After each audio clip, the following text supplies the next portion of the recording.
नमस्कार दोस्तों एक बार फिर से स्वागत है आप सभी का नोट्स वाला पर। दोस्तों जैसा कि आपको पता है हमने हरियाणा जी की स्टार्ट कर किया है एंड इसके अंदर हमने 15 ज़िले कंप्लीट कर लिए हैं। आज हम करेंगे दोस्तों हरियाणा का 16वां ज़िला जो कि है यमुनानगर।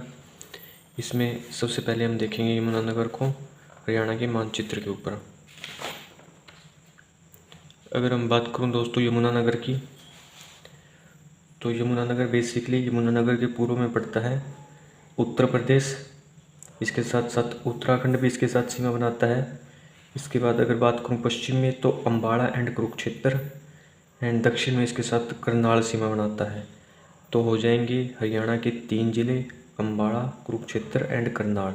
इसके साथ साथ भारत के 3 राज्य जो कि है हिमाचल प्रदेश, इसके बाद उत्तराखंड एंड उत्तर प्रदेश। तो 3 ही भारत के राज्य हैं एंड 3 ही हरियाणा के ज़िले हैं सीमा बनाने का काम करते हैं यमुनानगर के साथ। तो ये हो जाएंगे 3 ज़िले जो सीमा बनाते हैं एंड जो ये हो जाएंगे 3 राज्य। ये क्वेश्चन पूछा गया था दोस्तों सीईटी के अंदर कि किस ज़िले के साथ 3 राज्य सीमा बनाते हैं, तो उसका आंसर हो जाएगा यमुनानगर। अगर हम बात करूँ एरिया, तो इसका एरिया हो जाएगा 1768 किलोमीटर स्क्वायर। जनसंख्या की बात करूँ तो 10 लाख से अधिक इसकी जनसंख्या थी 2011 के अनुसार। अब बात करूँ विधानसभा सीटों की, तो टोटल 4 विधानसभा सीट पड़ती है यमुनानगर के अंदर। सबसे पहले आती है दोस्तों यमुनानगर, इसके बाद इसकी दूसरी सीट है जगाधरी, तीसरी सीट है रादौर एंड चौथी सीट है साडोरा। एंड जो साडोरा है इसकी हो जाएगी आरक्षित सीट यानी कि रिजर्व सीट। इसके बाद बात करूँ तहसील की, तो टोटल 4 ही तहसील पड़ती है यमुनानगर के अंदर, जिसमें सबसे पहले आती है जगाधरी, उसके बाद आती है रादौर, उसके बाद आती है बिलासपुर एंड चौथी आती है छछरौली। बात करें उप तहसील की, तो 3 उप तहसील पड़ती है साडोरा जो इसकी रिजर्व सीट है, इसके बाद मुस्तफ़ाबाद एंड खिजराबाद। जो मुस्तफ़ाबाद इसका नया नाम है दोस्तों सरस्वती नगर, एंड खिजराबाद का है प्रताप नगर। ये हाल ही में नए नाम दिए गए हैं इन 2 शहरों को, तो ये आपको याद रखने हैं। इसके बाद अगर मैं यमुनानगर के पुराने नाम की बात करूँ तो इसका पुराना नाम हो जाएगा अब्दुल्लापुर। इसके बाद अगर मैं इसके नामकरण की बात करूँ तो यमुना नदी आपको पता होगा हरियाणा के अंदर यमुना नदी एंट्री करती है यमुनानगर से, तो इस वजह से इस ज़िले या एरिया का नाम हम कह सकते हैं यमुनानगर पड़ा है यमुना नदी के कारण। अब बात करूँ उपनाम की, तो उपनाम हो जाएंगे इसके दोस्तों, इसको पेपर सिटी कहा जाता है।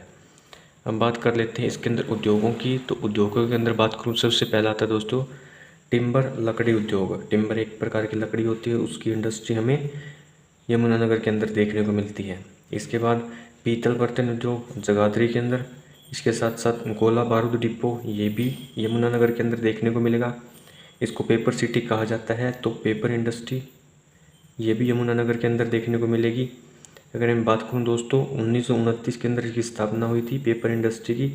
अगर मैं नाम बात करूं तो इसका नाम हो जाएगा बिलारपुर पेपर मिल, एंड 1929 के अंदर इसकी स्थापना हुई थी। अगर मैं बात करूं किसने की थी, तो करमचंद थापड़ ने इसकी स्थापना की थी दोस्तों, इंपॉर्टेंट है। एंड इसका हेडक्वार्टर की बात करूं तो गुरुग्राम के अंदर इसका हेडक्वार्टर पड़ेगा। अब बात करें चीनी इंडस्ट्री भी आपको यहाँ पर देखने को मिलती है, यानी कि शुगर इंडस्ट्री भी, एंड यहीं पर आपको देखने को मिली दोस्तों यमुनानगर के अंदर ही सबसे पुरानी सरस्वती शुगर मिल। इसकी स्थापना दोस्तों 1933 के अंदर यमुनानगर के अंदर की गई थी। कई बार पूछा गया सरस्वती शुगर मिल कहाँ है, तो ये हो जाएगी हमारी यमुनानगर के अंदर।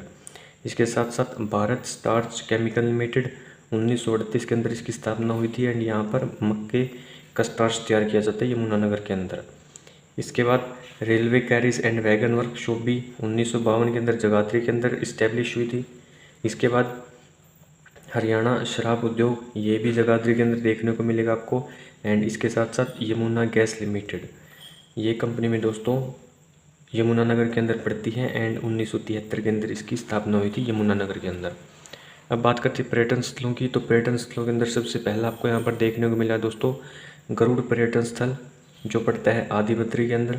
इसके बाद यहाँ पर ग्रे पेलिकिन ये भी यमुनानगर के अंदर पड़ेगा। इसके साथ साथ कलसिया जो रियासत हुई थी दोस्तों उसका महल भी आपको छछरौली के अंदर देखने को मिलेगा, एंड जो छछरौली है वो कैपिटल हुआ करती थी कलसिया रियासत की। इसके बाद बात करूँ रानी की खिड़की ये भी छछरौली के अंदर पड़ेगी जो कि यमुनानगर के अंदर है, एंड आपको याद रखना है आगे भी पढ़ाऊँगा जो छछरौली है इसके अंदर सबसे ज़्यादा वर्षा होती है हरियाणा के अंदर। हरियाणा के अंदर अगर पूछे कि इसके अंदर सबसे ज़्यादा वर्षा होती है तो हो जाएगी छछरौली के अंदर।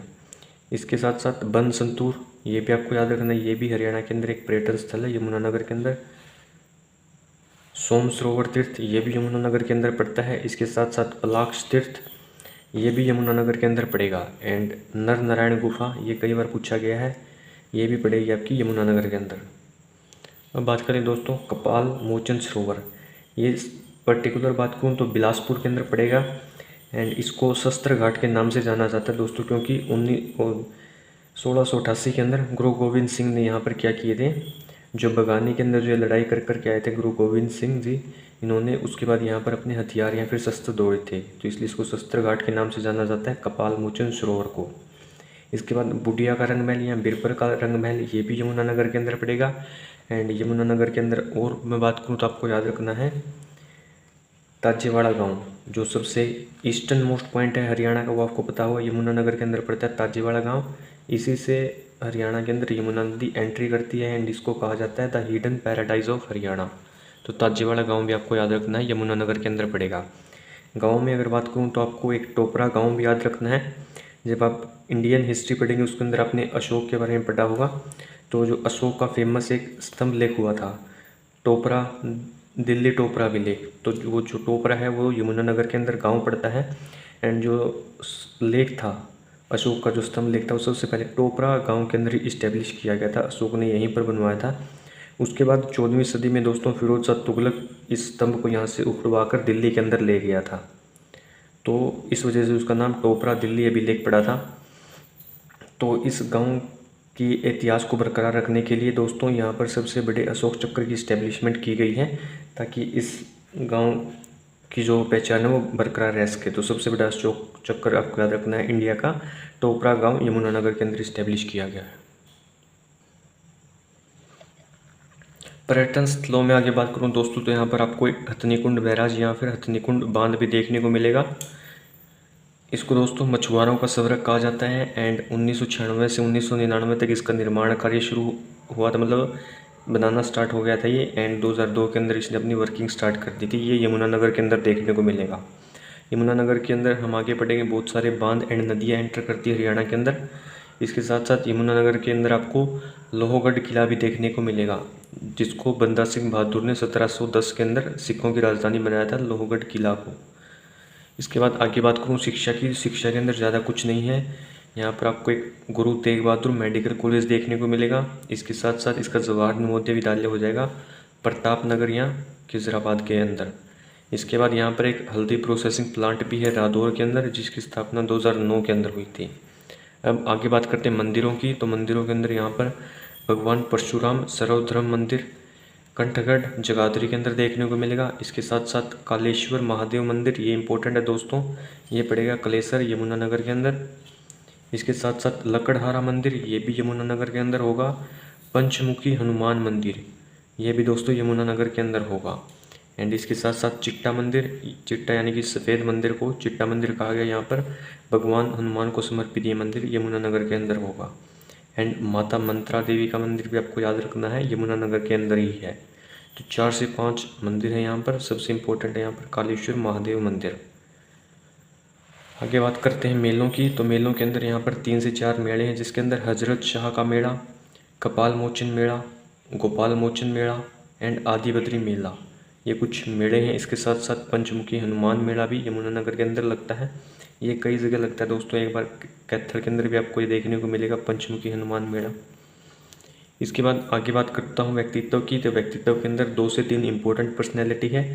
सबसे पहले आती दोस्तों कर्णम मल्लेश्वरी, ये एक दोस्तों वेट लिफ्टिंग करती दोस्तों ये महिला, ओलंपिक में इन्होंने पदक जीता था दोस्तों। 2000 के अंदर सिडनी के अंदर जो ओलंपिक्स हुए थे उसके अंदर वेट लिफ्टिंग के अंदर इन्होंने दोस्तों ब्रोंज मेडल हासिल किया था। एंड ओलंपिक्स में पदक जीतने वाली भारत की प्रथम महिला है दोस्तों। यमुनानगर से संबंधित हो जाएंगे दोस्तों कर्णम मल्लेश्वरी, इंपॉर्टेंट पर्सनैलिटी है खेल जगत के अंदर। इसके बाद आगे बात करूं दर्शन लाल जैन, ये दोस्तों एक समाज सेवी, ये सोशल वर्कर है। एंड जो सरस्वती नदी है उसको पुनर्जीवित करने में इन्होंने अहम रोल अदा किया है। तो दर्शन लाल जैन आपको याद रखने हैं। यमुनानगर से संबंधित ये व्यक्तित्व हैं दोस्तों। इसके साथ साथ ओम प्रकाश गांधी, ये यमुनानगर के माधोबास गांव। इसके साथ साथ सुनील दत्त या बलराज दत्त, ये दोनों दोस्तों मांडोली यमुनानगर से संबंधित है। इसके बाद वेद गांधी एक फिल्म मेकर है दोस्तों, ये भी यमुनानगर से संबंधित है। यमुनानगर के बारे में आपको दो बातें और बताता हूँ। इसके अंदर आपको कलेसर नेशनल पार्क है वो देखने को मिलेगा। ये हरियाणा का सबसे बड़ा नेशनल पार्क है। एंड आगे हम नेशनल पार्क करेंगे तब उसके अंदर हम डिटेल में पढ़ेंगे इसको। तो कलेसर नेशनल पार्क आपको याद रखना है। एंड इसके साथ साथ Deenbandhu Chhotu Ram thermal power plant, ये भी यमुनानगर के अंदर है दोस्तों।